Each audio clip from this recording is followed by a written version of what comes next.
everybody. My name is Narly Golestani. I'm Associate Professor at University of Geneva in the field of cognitive neuroscience. My research area is on the topic of language and the brain. We do studies ranging from auditory processing to bilingualism. Now we're doing some recent new studies on dyslexia, and we've also done some studies on polyglots, so people who speak more than 2 languages. Today I'd like to talk to you about a project that we're planning to do, so give you some background on it as well, on language aptitude. So we're very interested in individual differences in language aptitude and what it is that makes some people, makes it easier for some people than for others to learn languages or to do that at specific levels of language processing. So being more skilled with one aspect of language than the other, for example. So I'm going to share some slides with you now.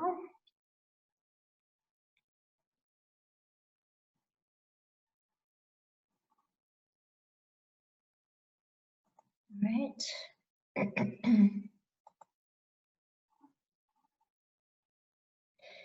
So yes, so if you want to read a little bit about our work, you can look at our website, brainandlanguagelab.org. So we have our publications there. And as I've said, I'm going to talk to you today about language aptitude, so existing research and what we are planning to do in Geneva next year. And I'm hoping that some of you who are polyglot or hyperpolyglot, who speak many languages fluently, might be interested in participating in Geneva. So we will have money to bring some people to Geneva for the study. So just some background on the topic first.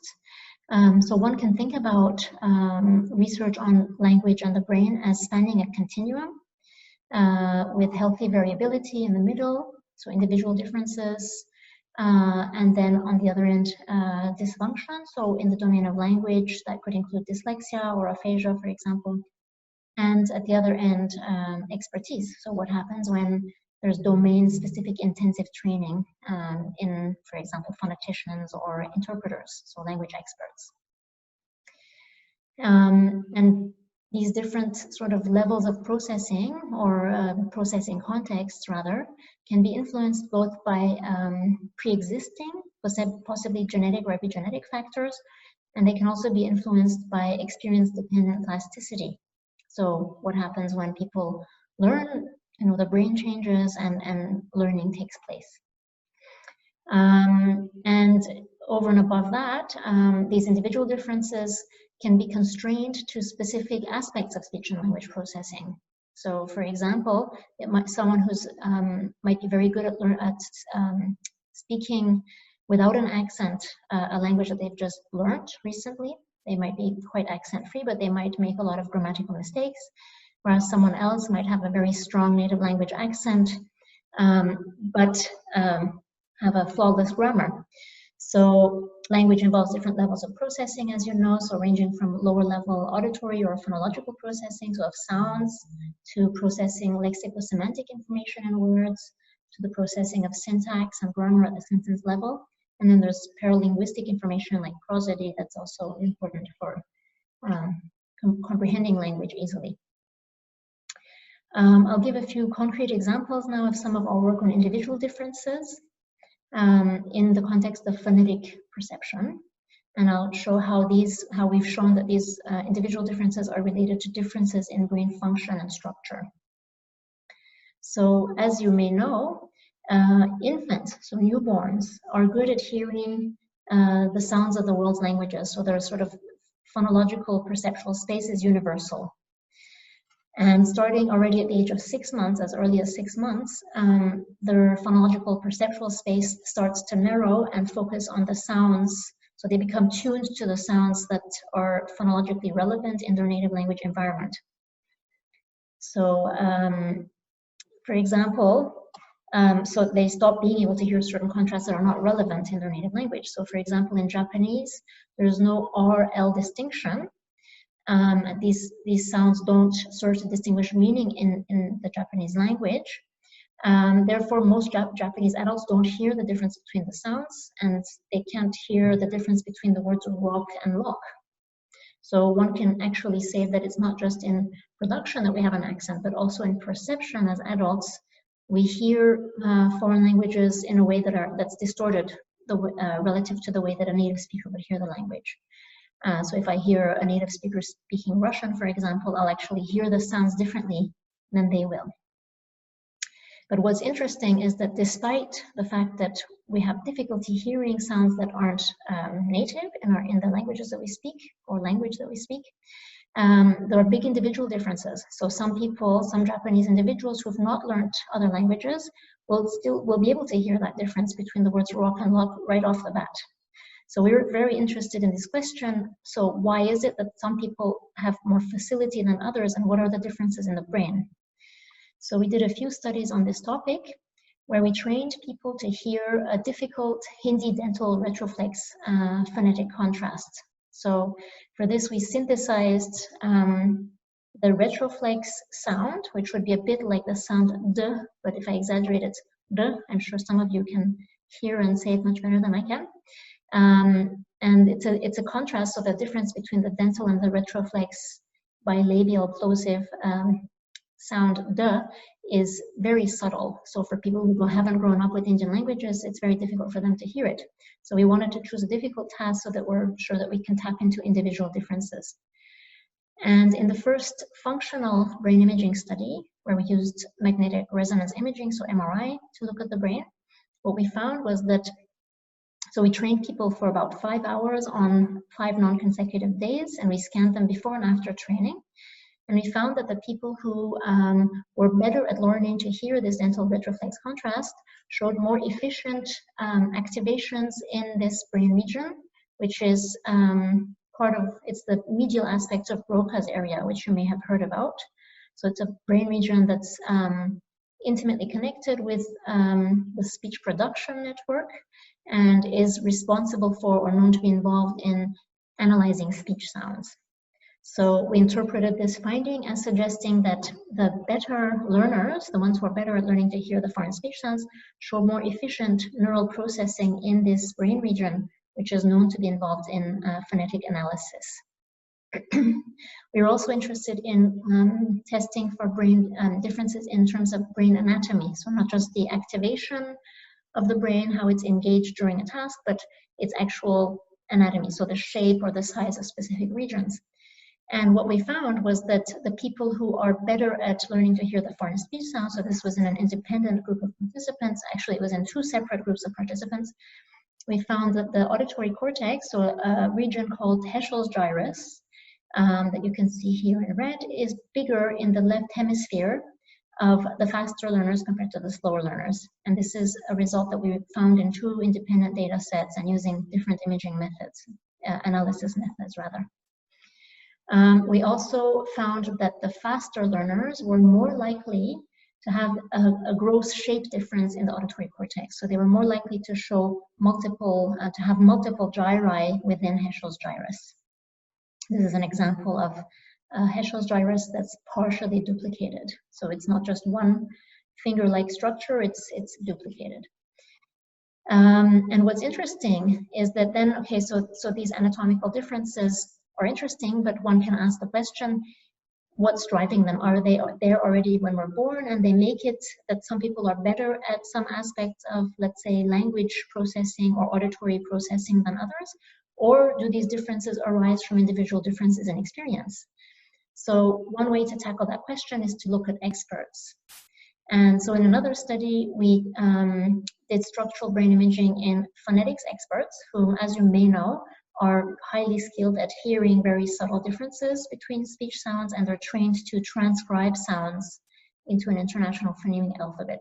So not just sort of what we do with spelling, but going way beyond that and really transcribing even subtle differences in the articulation of specific sounds depending on which sounds come before and after that. And so we scanned 17 phoneticians using structural imaging and 16 age and sex matched controls. And we found that the phoneticians have a larger gray matter volume in a part of Broca's area. So this is the part that's just adjacent to the region I showed you in the other study. So this is a brain region, as I said, that's involved in analysis of speech sounds. So the phoneticians, not only did they have larger gray matter volumes in this region, but they also, within the phoneticians group, the people who had had more transcription training experience had a larger gray matter volume in this region. So this suggests that maybe the more people train in this very specific task of analyzing sounds during their transcription training, in this case, the larger this part of the brain becomes. Now, we also found these auditory cortex differences between the phoneticians and the controls. So not just larger volumes, but again, a higher likelihood of a greater number of gyri in this region in the experts. And what's interesting is that the phoneticians, so phonetics experts, they begin their training in adulthood. So they start phonetician expertise sort of training or studies in university. Unlike musicians, for example, who in some cases begin their training really young in life, and when they're a few years old.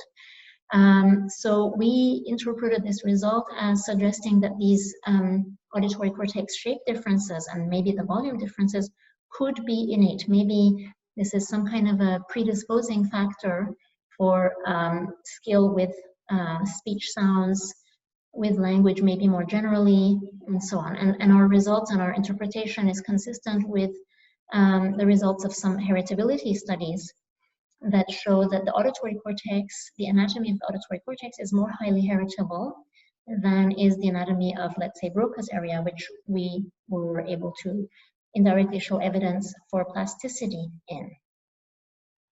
So basically this opens up the question of which perceptual or cognitive skills might already be in place, might already be there early in life, making it easier for some people to learn a second or a third language. And conversely, which perceptual or cognitive skills are modified by language learning. So which things are improved or enhanced when people learn a second or a third or a fourth and so on, more languages. So we're very interested in this question, and this is what we'd like to study in our next large study. So I'm just going to give a few more examples of what I mean here. So for example, is it possible that there are domain general perceptual, motor, or cognitive skills that make it that people become better or are better at some aspects of language learning than others? So, as I mentioned, there's these auditory cortex differences between fast and slow learners. And we've shown in a separate study that actually the people who are faster at learning to hear the foreign speech sounds were also faster at learning to hear sounds that were fast but not speech. So in other words, it's possible that lower level auditory skills actually predict how well people can learn to hear foreign speech sounds. So it may not be a linguistic skill per se, it may be a lower level auditory skill.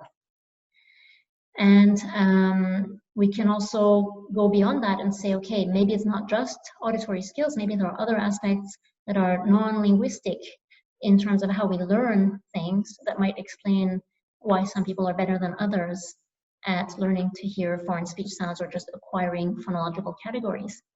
So, for example, there's a study by Mai and colleagues that has shown that if you they presented a continuum of sounds which were synthetically created that went from da to ta, and they showed that in infants, if they present the endpoints of those sounds more frequently to the infants are more likely to create two separate categories for the sounds. Whereas in another group of infants, when they presented more often the sounds that were in the middle of the continuum, the infants were more likely to create a wider phonemic category that corresponded to those sounds that were more frequently heard. So this is called distributional statistical learning. And we showed, for example, that although healthy children, so this was now in 9-year-olds, we found that although healthy children benefit from this kind of distributional information in order to acquire non-native speech sound categories, so in this case the dental retroflex categories, we found that dyslexic children don't. So they're not as able to make use of that distributional information, so how often they hear the sounds. So this is an example of another aspect of learning. So in this case, distributional statistical learning can predict in part individual differences in how people learn speech sounds. And we can go beyond phonetic processing. We can talk about other aspects of language learning, so much more global, sort of higher level aspects of language learning. We can ask about extralinguistic skills. So for example, in the case of multilingualism or bilingualism, we know that in order to speak, so I'm speaking to you in English, and in order to do that, I have to continually select English and inhibit the other languages that I speak. And the same for multilingualism in general. So we've done some other studies in which we've shown that tasks that require monolingual and multilingual language control engage not just language regions in the brain, but also regions that are involved in domain general cognitive control. So for example, the caudate nucleus, the anterior cingulate cortex, and the supplementary motor area, the pre-supplementary motor area. And in a different study, in a longitudinal study where we scanned people who were training to become simultaneous interpreters before and after their training using structural imaging and functional imaging. Actually, we have several studies. We showed that there was a functional plasticity, so a decrease in the extent to which the caudate nucleus was recruited in the interpretation trainees compared to the controls compared to before training, suggesting again that maybe this brain region, which is known to be involved, it's a core part of an executive control network, that this region, the caudate nucleus, is more efficiently engaged in people who've undergone simultaneous interpretation training. It becomes more automatic for them to control language. So that's an example of a domain general sort of cognitive control skill that can be important for language, aspects of language processing, and in particular multilingualism. And in a more recent study, we showed that in people who speak 3 to 9 languages, there was a graded effect of language experience and language proficiency on the volumes of the caudate nucleus. Again, the same region, this time anatomically, was actually, we found that it was bigger in the multilinguals who spoke more languages and or who spoke them more proficiently. So again, suggesting that the acquisition of additional languages and of higher proficiency levels in those languages comes hand in hand with greater language control requirements, and maybe this is associated with a graded increase in the volume of this brain region. So just a caveat here, we can't make strong claims though that it's the language learning that resulted in the changes in the volume of this region. That's possible, but it could also be the other way around. It could be the people that have a larger caudate nucleus are more likely to be good at learning multiple languages and managing them. So we can't, because this was not a longitudinal study, we can't be sure about the directionality, the causality of that result. What about bilingualism and the brain? So I'll just say a couple of words about previous research, and there's a lot more than this, but just to give you an idea. So studies having compared functional activation in bilinguals compared to monolinguals have shown in some cases more widespread activation in the less proficiently spoken language. So for example, in this study, they were French-English bilinguals, so French was their native language, English was their late-learned, non-proficiently spoken language. And you can see that, well, that the dots here represent the activations of different participants. And in the L2, in the second language, so in English in this case, the activations were more heterogeneous, so they were more distributed in the brain. And there were some participants who only showed right hemisphere activation, whereas in the first language, so when they were listening to the stories in French, their activations were really clustered nicely along, in a more homogeneous way, along this bilateral auditory cortex, the superior temporal sulcus. And in another study where these were native English speakers who moved to Switzerland to learn German, it was found that their activations when they were beginning to learn German in that second more effortful language were stronger within Broca's area. So some studies have shown stronger or more widespread activation in the second language or in the less proficiently spoken language. And then a more recent study has shown, and this was done in polyglots and hyperpolyglots. So this included some people who spoke, I think it was 10 or more languages very proficiently. It was shown that the polyglots and hyperpolyglots had a more small and more efficient network, functional activation network during the task where they had to read sentences. So it was like a language localizer task. So in some cases we see stronger, more widespread activation. In other cases we see more focal activation. This could depend on the task. It could depend on the participants. There's a lot more that remains to be explored.